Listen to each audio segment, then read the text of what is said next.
ஆக்சுவலாக இங்கே பத்திரிகையாளர்கள் எல்லாத்துக்கும் ரொம்ப நன்றி. எல்லாரும் இங்கே வந்ததுக்கு. அட்லீஸ்ட் நீங்களாச்சும் வந்திருக்கீங்க. அது ஒரு எல்லா மன திருப்தியாக இருக்கும், ஆத்மா சாந்தி அடையும். ரொம்ப தேங்க்ஸ் பாலாவுக்கு. கூடயே இருக்கான், கூட பிறந்த மாதிரி. எவ்வளோ பண்ணியிருக்கான், எவ்வளோ இருக்க பண்ணிட்டு இருக்கான். கண்டிப்பாக என்னால் முடிஞ்ச வரைக்கும் நானும் பாலாவோட சேர்ந்து ஃபுல்லாக எல்லாமே நம்ம பார்த்துக்கலாம். கண்டிப்பாக நல்ல மனிதன். ஒரு நடிகன் வந்து அனாதையாக போகக்கூடாது. அதனால தான் குடும்பத்தில் ஒருத்தனா நான் வந்தேன். மிச்ச நடிகர்கள் சார்பாகவும் ஸோ அவனுக்கு என்னோட இரங்கலை தெரிவிச்சுக்கிறேன். கிட்டத்தட்ட 20-25 வருஷமா திரைத்துறையில் இருக்கவர். பல படங்களில் துணை நடிகராகவும் நடிச்சிருக்காரு, டப்பிங் ஆர்டிஸ்டாகவும் ஒர்க் பண்ணியிருக்காரு. ஆனால் அவருடைய இறுதி மரியாதைக்கு கூட பெரிதளவில் நடிகர்களோ திரைத்துறை சார்ந்தவர்களோ கலந்து கொள்ளலை அப்படின்றது. அவருடைய அந்த வட்டத்துக்குள்ளே இருக்கிற அவருடைய நண்பர்கள், திரைத்துறையில் இருக்கிற நண்பர்கள் மட்டும்தான் கலந்துக்கிறீங்க. பெரிய அளவில் யாருமே வரலையே. இல்லை, இன்னைக்கு இல்லை ஒரு ப்ராக்டிக்கல் விஷயம் இருக்கு. இன்னைக்கு எனக்கு ஷூட்டிங் இல்லை, வீட்டில் இருந்தேன். நியூஸ் கேள்விப்பட்டோடனே முடிச்சுட்டு வந்தேன் நான். அது மாதிரி சில பேர் வந்து கமிட்மெண்ட்டில் இருப்பாங்க, அது வர முடியாது. கண்டிப்பாக ஃப்ரீயாக இருந்தால் வரணும். ஒரு கலைஞன், நம்ம சக நடிகன் கண்டிப்பாக வரணும். அதுக்கு ஒரு முக்கியத்துவம் கொடுத்து வரணும். இது சிறிய நடிகரா பெரிய நடிகரா அப்படின்னு கிடையாது. அப்படி பார்த்தா ஒரு மிகப்பெரிய நடிகங்க அவங்களுக்கு வந்து யாருமே வராமல் அந்த காலத்திலேயே நடந்திருக்கு. ஸோ இனிமே வரக்கூடிய காலங்களில் வந்து நம்ம உண்மையிலேயே அந்த டைம் நம்ம ஃப்ரீயாக இருந்தால் கண்டிப்பாக வரணும். ஃப்ரீன்னு சொல்லக்கூடாது.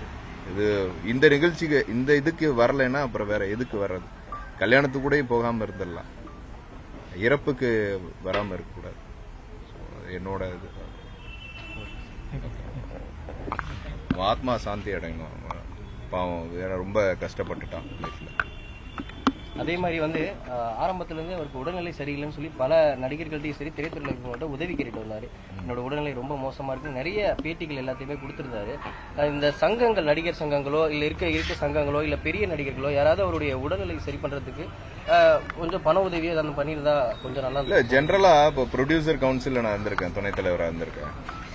அப்போது வந்து இன்சூரன்ஸ் இருக்கிறனால எவ்வளோ பேரை காப்பாற்றிருக்கோம். ப்ரொடியூசர் கவுன்சில் அது மாதிரி நடிகர் சங்கத்திலே இன்சூரன்ஸ் எல்லாம் இருக்கு. இவர் எப்படி இன்சூரன்ஸ் போட்டிருந்தாரா வச்சாரா என்னன்னு அவர் நடிகர் சங்கத்தில் உறுப்பினர் கிடையாது. எடுத்தோம், நடிகர் சங்கத்தில் உறுப்பினர் கிடையாது. ரெண்டாவது ஏகப்பட்ட நடிகர்கள் இடையில தனுஷ் சார் வரைக்கும் எல்லாருமே ஹெல்ப் பண்ணியிருக்காங்க. ஆனால் அவர் உடல்நிலையில் அவ்வளோ முன்னேற்றம் அடையல. உங்களுக்கே தெரியும், ஏன்னா அந்த வேற லிவர் டிரான்ஸ்பிளேஷன், கிட்னி டிரான்ஸ்பிளேஷன்ங்கிறது கொஞ்சம் கம்மியாகும். லிவர் டிரான்ஸ்பிளேஷன்ங்கிற போது அதோட இதே தெரியும் உங்களுக்கு, சாதாரண விஷயம் கிடையாது, லட்சக்கணக்கில் ஆகும். ஸோ கடவுள் பார்க்கணும். தொடர்ந்து நடிகர்கள் வந்து பெரிதளவில், அதாவது ஒரு 50 வயதுக்கு உள்ளாகிய இறப்பது அப்படின்றது இப்போ சாதாரணமாயிடுச்சு. தொடர்ந்து நிறைய வந்து 50 வயசுக்குள்ள இருக்கவங்க வந்து இறந்துட்டு வராங்க. ஸோ ஒரு கலைஞராக, ஒரு நடிகராக உடல்நலத்தை எப்படி பார்த்துக்கணும் அப்படின்றது நீங்க எல்லாத்தையும் மீறி கடவுள்னு ஒருத்தர் இருக்காரு. அது எதையுமே நம்ம தீர்மானிக்க முடியாது. இருந்தாலும்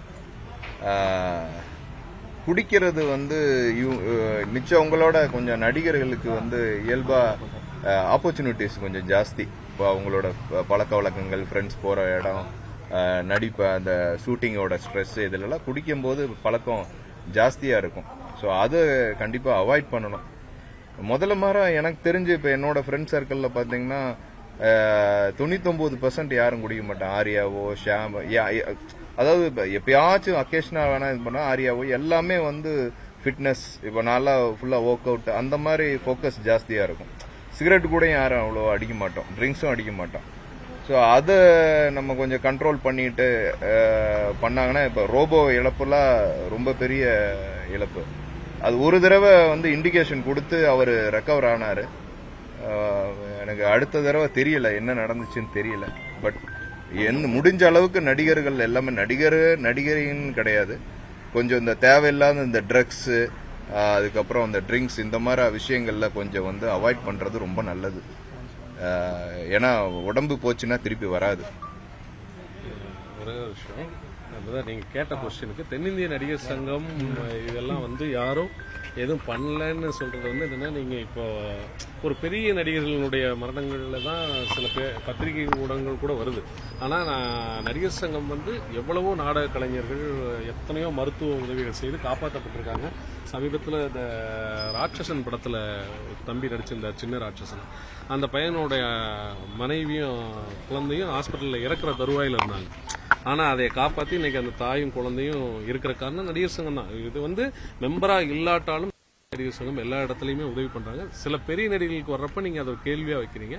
ஆனா அது இல்லாத எத்தனையோ கலைஞர்களுடைய வாழ்வாதாரத்தை மாத்திருக்காங்க. அண்ணன் எல்லாருமே ஹெல்ப் பண்ணி எவ்வளவு நடந்துட்டு இருக்கு. ஏன்னா அது ஒரு தப்பான செய்தியா அடிக்கடி வருது. சங்கங்கள் எதுவும் செய்யறதுனால சங்கங்கள் எல்லா கொரோனா காலகட்டத்திலேயே வந்து ஆமா ப்ரொடியூசர் கவுன்சில்லே நம்ம எல்லாருக்கும் மெம்பர்ஸ்க்கும் நம்ம கிட்டத்தட்ட ஒரு வருஷம் நாங்க அமௌண்ட் போட்டுட்டே தான் இருந்தோம். எல்லா உறுப்பினர்களும் முக்கியமான உறுப்பினர் எல்லாமே பண்ணோம். ஆமா நடிகர் சங்கத்தில இருந்தும் நம்ம நான் திரைத்துறையில இருந்தா கூடயும் நாடக கலைஞர்களுக்கு வரைக்கும் நம்ம உதவி பண்ணிருக்கோம். எவ்வளவோ கொடுத்துருக்காரு. அந்த டைம்ல எல்லாருமே பண்ணிருக்காங்க. சில பெரிய ஆட்களுக்கு போய் சேராதப்ப அது நியூஸ் ஆகுது. பட் அவங்க அதை கேர் பண்ணிக்கணும். அவங்களுடைய உணர்நிலையை ரொம்ப கேர் பண்ணிக்க வேண்டியது நம்மளுடைய கடமையாகவும் இருக்குல்ல. கண்டிப்பா இனிமேல் இந்த மாதிரி நடக்கக்கூடாதுன்னு இறைவனை பிரார்த்திப்போம். நண்பர்களுக்கும் எடுத்து சொல்லுவோம். உங்களால முடிந்தவரை இது போய் சேரும்.